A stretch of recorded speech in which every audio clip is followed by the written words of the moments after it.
ಎಲ್ಲರಿಗೂ ನಮಸ್ಕಾರ. Learn with Chetan YouTube ಚಾನಲ್ಗೆ ನಿಮ್ಮೆಲ್ಲರಿಗೂ ಆಧಾರದ ಸುಸ್ವಾಗತ.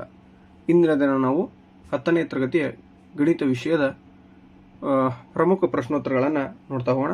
ದಿನಕ್ಕೊಂದು ಲೆಕ್ಕ, ಫಲಿತಾಂಶವುದು ಪಕ್ಕ ಅನ್ನೋ ಒಂದು ಕಾನ್ಸೆಪ್ಟ್ನ ಅಡಿಯಲ್ಲಿ ಈ ಒಂದು ವಿಡಿಯೋವನ್ನು ಮಾಡ್ತಾ ಇದ್ದೀವಿ. ಸೊ ಈಗಾಗಲೇ ವಿಡಿಯೋಗಳನ್ನು ಸಾಕಷ್ಟು ಬಾರಿ ನೋಡಿದ್ದೀರಿ. ಸೊ ನಾಳೆ ನಿಮಗೆ ಪರೀಕ್ಷೆ 3ರ ಒಂದು ಮ್ಯಾಥ್ಸ್ ಎಕ್ಸಾಮ್ ಇರೋದ್ರಿಂದ ಇದು ನಿಮಗೆ ಹೆಲ್ಪ್ ಆಗಲಿ ಅಂತ ಈ ಒಂದು ವಿಡಿಯೋನ ಮಾಡ್ತಾ ಇದ್ದೀವಿ. ಸೊ ಇಲ್ಲಿ ಮೊದಲಿಗೆ ಪ್ರಶ್ನೋತ್ತರಗಳನ್ನು ಅತ್ಯಂತ ಇಂಪಾರ್ಟೆಂಟ್ ಪ್ರಶ್ನೆಗಳಿರ್ತಾವೆ. ಸೊ ಇವುಗಳನ್ನು ಒಂದೊಂದಾಗಿ ನೋಡ್ತಾ ಹೋಗೋಣ. ಇನ್ನು ಯಾರು ನಮ್ಮ ಚಾನಲನ್ನು ಸಬ್ಸ್ಕ್ರೈಬ್ ಮಾಡ್ಕೊಂಡಿಲ್ವೋ ದಯವಿಟ್ಟು ಸಬ್ಸ್ಕ್ರೈಬ್ ಮಾಡ್ಕೊಳ್ಳಿ ಅಂತ ಹೇಳ್ತಾ ಬನ್ನಿ ವಿಡಿಯೋವನ್ನು ಸ್ಟಾರ್ಟ್ ಮಾಡೋಣ. ಸೊ ಮೊದಲಿಗೆ ಸಮಾಂತರ ಶ್ರೇಣಿಯ ಏನನೇ ಪದ ಕಂಡು ಹಿಡಿತಕ್ಕಂತಹ ಕ್ವಶನ್ಗಳಿದ್ದಾವೆ. ಸೊ ಅವುಗಳನ್ನು ನೋಡ್ತಾ ಹೋಗೋಣ.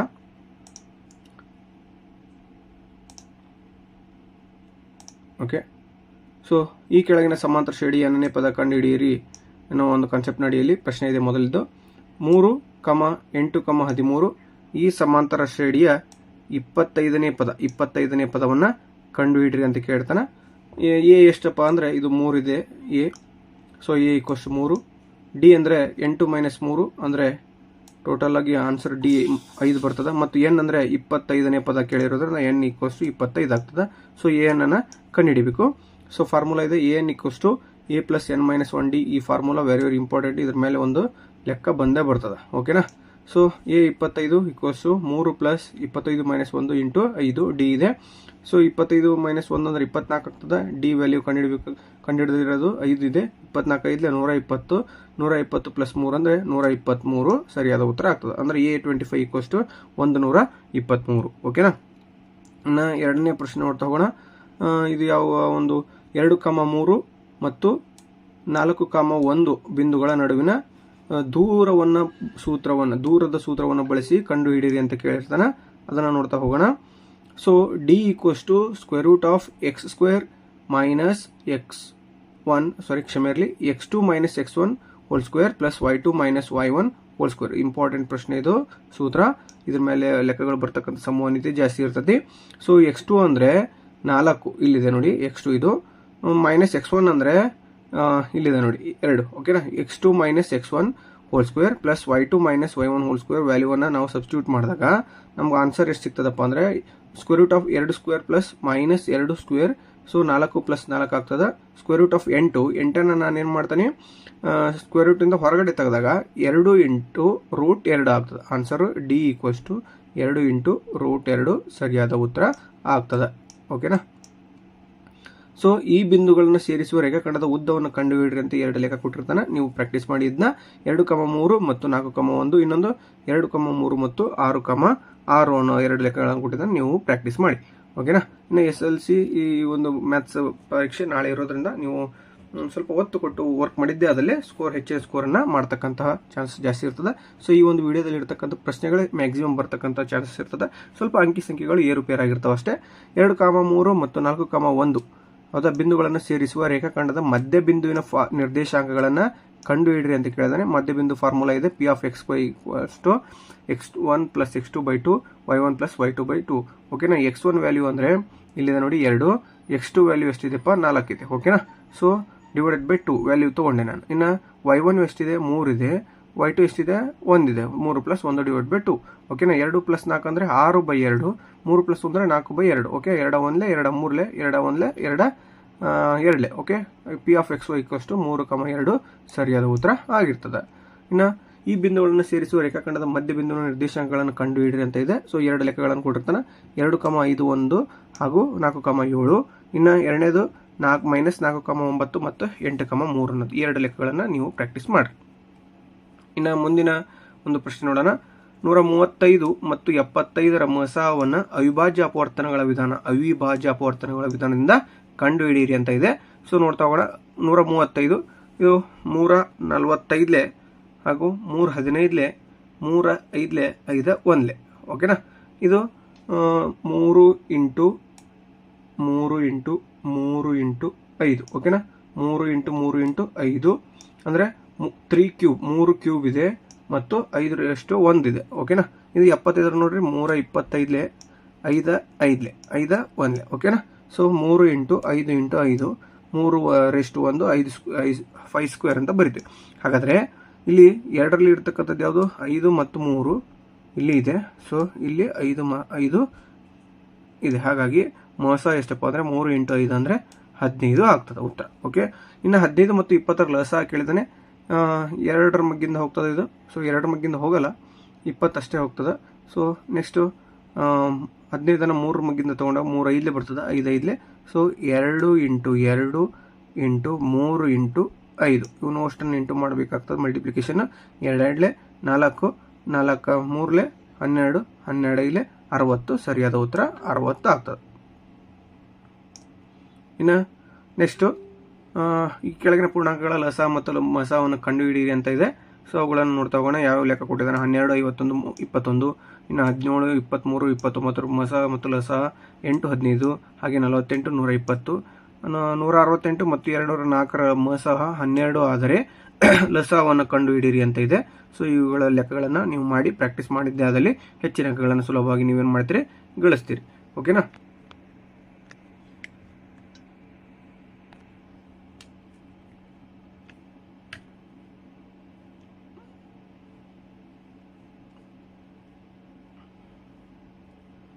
ಸೊ ನೆಕ್ಸ್ಟ್ ನೋಡಿ, 2x + 3y - 9 = 0, 4x + 6y - 18 = 0. ಈ ಎರಡು ಜೋಡಿ ರೇಖಾತ್ಮಕ ಸಮೀಕರಣಗಳ ಎಷ್ಟು ಪರಿಹಾರಗಳನ್ನು ಹೊಂದಿದೆ ಅಂತ ಇದೆ.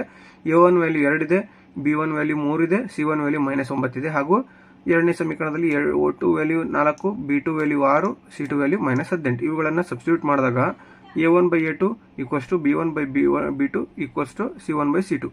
ಓಕೆ, ಇವನ್ನ ಸಬ್ಸ್ಟಿಟ್ಯೂಟ್ ಮಾಡಿದಾಗ ನಮ್ಗೆ ಏನು ಸಿಗ್ತದಪ್ಪ ಅಂದರೆ ವ್ಯಾಲ್ಯೂ ಅನಂತ ಪರಿಹಾರಗಳಾಗಿರೋದ್ರಿಂದ ಅನಂತ ಪರಿಹಾರಗಳನ್ನು ಇವು ಆಯ್ಕೆಗೊಳ್ಳುವ ರೇಖೆಗಳಾಗಿರುವುದರಿಂದ ಏನಾಗ್ತದಪ್ಪ ಅಂದ್ರೆ ಅನಂತ ಪರಿಹಾರಗಳನ್ನು ಹೊಂದಿರ್ತದೆ. ಹಾಗೆ 4x + py + 8 = 0, 4x + 4y + 2 = 0. ಈ ಸಮೀಕರಣ ಜೋಡಿಯು ಸಮಾಂತರ ರೇಖೆಗಳನ್ನು ಪ್ರತಿನಿಧಿಸಿದರೆ p ವ್ಯಾಲ್ಯೂ ಕೇಳಿದಾನೆ. ರೇಖೆಗಳು ಸಮಾಂತರವಾಗಿದ್ದರೆ a1/a2 ಆಗ್ತದೆ, b1/b2 ≠ c1/c2. ಹಾಗಾದರೆ 4/4. ಓಕೆ, p/4 4p = 16 ಆಗ್ತದೆ. ಈ 4 ಏನಾಗ್ತದಪ್ಪ ಅಂದ್ರೆ ಈ ಕಡೆ ಬರೋದ್ರಿಂದ ಇಂಟು ಐತಿ ಇವೆರಡರ ನಡುವೆ. ಈ ಕಡೆ ಬಂದಾಗ ಈಕ್ವಲ್ ಈ ಕಡೆ ಬಂದಾಗ ಡಿವೈಡೆಡ್ ಆಗ್ತದೆ. ಸೊ 4 1 4 4 4. ಸೊ p = 4 ಆನ್ಸರ್ ಸಿಗ್ತದೆ ನಿಮ್ಗೆ. ಇನ್ನು ನೆಕ್ಸ್ಟ್ ಲೆಕ್ಕ ನೋಡಿ, ಇದೇ ರೀತಿ ಲೆಕ್ಕಗಳನ್ನು ಕೊಟ್ಟಿದ್ದಾನೆ, ನೀವು ಮಾಡ್ತಾ ಹೋಗಿ. ಸೊ ಇನ್ನು ನೆಕ್ಸ್ಟು ವರ್ಗ ಸಮೀಕರಣ ಕೇಳಿದ್ದಾನೆ. 3x² + -2x + 1 = 0ದ ಮೂಲಗಳ ಸ್ವಭಾವವನ್ನು ವಿವೇಚಿಸಿ ಅಂತ ಇದೆ. ಸೊ ಅದನ್ನ ನೋಡ್ತಾ ಹೋಗೋಣ. ಹಾಗೆ 4x² - 12x + 9 = 0 ಅನ್ನು ax² + bx + c ಗೆ = 0ಗೆ ಹೋಲಿಸಿದರೆ ಅಂತ ಕೇಳಿದಾನೆ. a ವ್ಯಾಲ್ಯೂ ಎಷ್ಟಿತ್ತು ಅಂದ್ರೆ 4 ಇದೆ. ಇಲ್ಲಿ a ವ್ಯಾಲ್ಯೂ 4, b ವ್ಯಾಲ್ಯೂ -12, ಹಾಗೆ c ವ್ಯಾಲ್ಯೂ 9 ಇದೆ. 9 ಇಲ್ಲಿ ನೋಡಿ. ಓಕೆನಾ. ಇದು ನಮಗೆ ಶೋಧಕದ ಬೆಲೆ ಗೊತ್ತಿದೆ. Delta = b² - 4ac. ಇದ್ರ ಮೇಲೆ ಒಂದು ಲೆಕ್ಕ ಕಂಪಲ್ಸರಿ ಇದ್ದೇ ಇರ್ತದೆ 2 ಅಂಕಕ್ಕೆ. ಸೊ b ವ್ಯಾಲ್ಯೂ ಗೊತ್ತಿದೆ -12 -12 ಸ್ಕ್ವೇರ್ ಬರ್ಕೊಂಡೆ ಇಲ್ಲಿ. ಓಕೆನಾ. ಇನ್ನು 4 ಇದೆ, 4 ಕಾಮನ್ ಆಗಿದೆ, -4. a ವ್ಯಾಲ್ಯೂ ಏನಿದೆ 4 ಇದೆ, 4. c ವ್ಯಾಲ್ಯೂ ಏನಿದೆ 9 ಇದೆ, ಇಂಟು ಮಾಡ್ಕೊಂಡು ಇಟ್ಕೊಂಡೆ. ಓಕೆನಾ. 12 ಸ್ಕ್ವೇರ್ ಮಾಡಿದರೆ 144.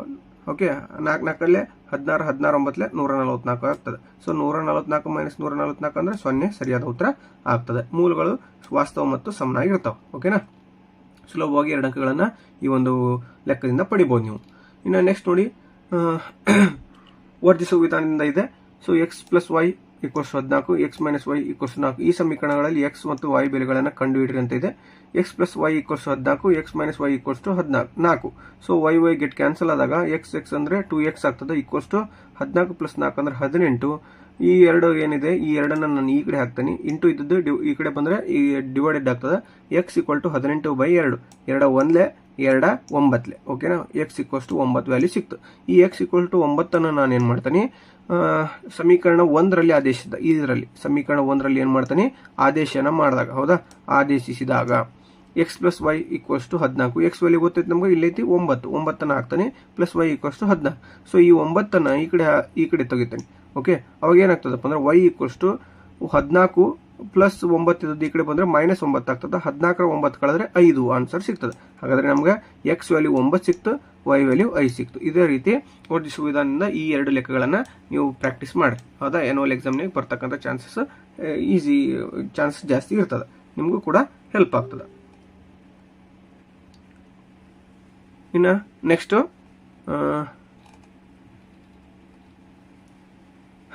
ಇಲ್ಲಿ ನೋಡಿ ನಕ್ಷೆಯ ವಿಧಾನದಿಂದ ಒಂದು ಲೆಕ್ಕ ಇದೆ. ಸೊ 2x + y = 6 ಮತ್ತು 2x - y = -2 ಈ ರೇಖಾತ್ಮಕ ಸಮೀಕರಣಗಳ ಜೋಡಿಗಳನ್ನ ನಕ್ಷೆಯ ಸಹಾಯದಿಂದ ಬಿಡಿಸಿ ಅಂತ ಕೇಳಿದಾನೆ.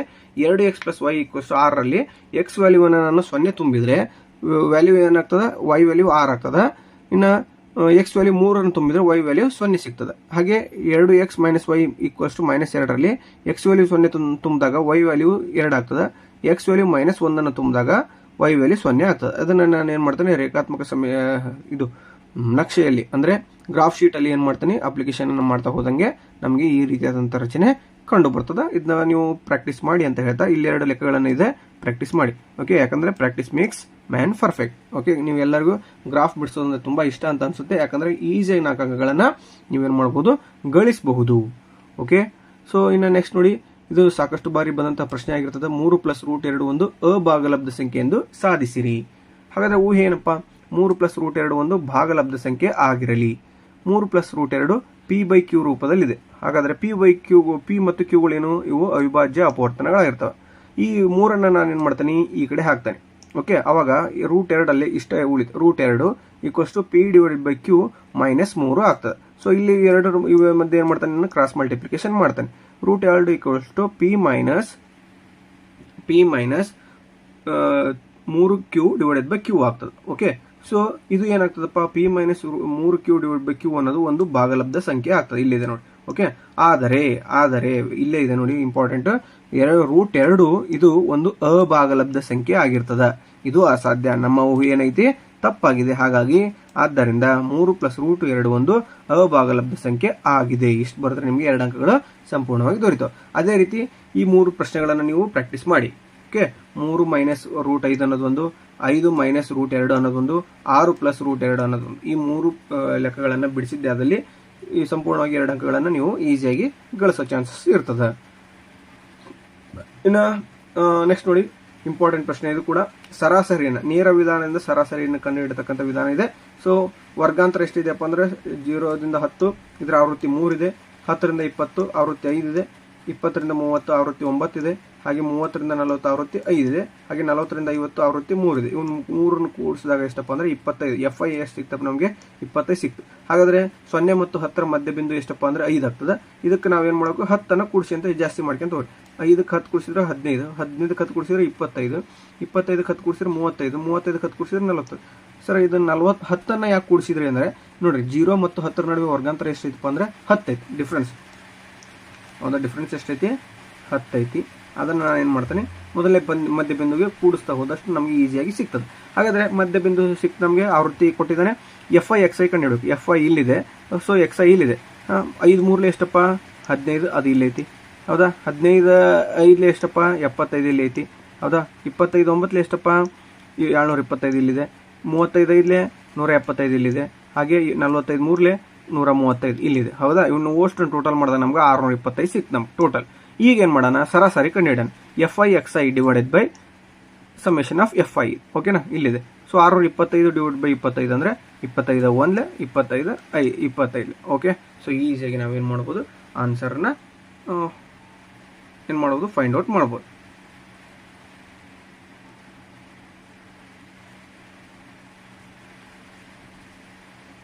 ಸರಾಸರಿ ಎಷ್ಟು ಸಿಕ್ತು ನಮಗೆ, 25 ಸಿಕ್ತು. ಓಕೆನಾ. ಸೊ ನೆಕ್ಸ್ಟ್ ನೋಡಿ, ವರ್ಗಾಂತರ ಇದೆ. ಅದೇ ರೀತಿ ಲೆಕ್ಕಗಳನ್ನು ಈಸಿಯಾಗಿ ಕಂಡುಹಿಡಿಯಿರಿ. ಸೊ ಸುಲಭವಾದಂತಹ ಪ್ರಶ್ನೆ ಇದೆ, ಈಸಿಯಾಗಿ ನೀವೇನು ಮಾಡೋದು, ಅಂಕಗಳನ್ನು ಗಳಿಸೋ ಚಾನ್ಸಸ್ ಹೆಚ್ಚಿರ್ತದೆ. ಹೌದಾ.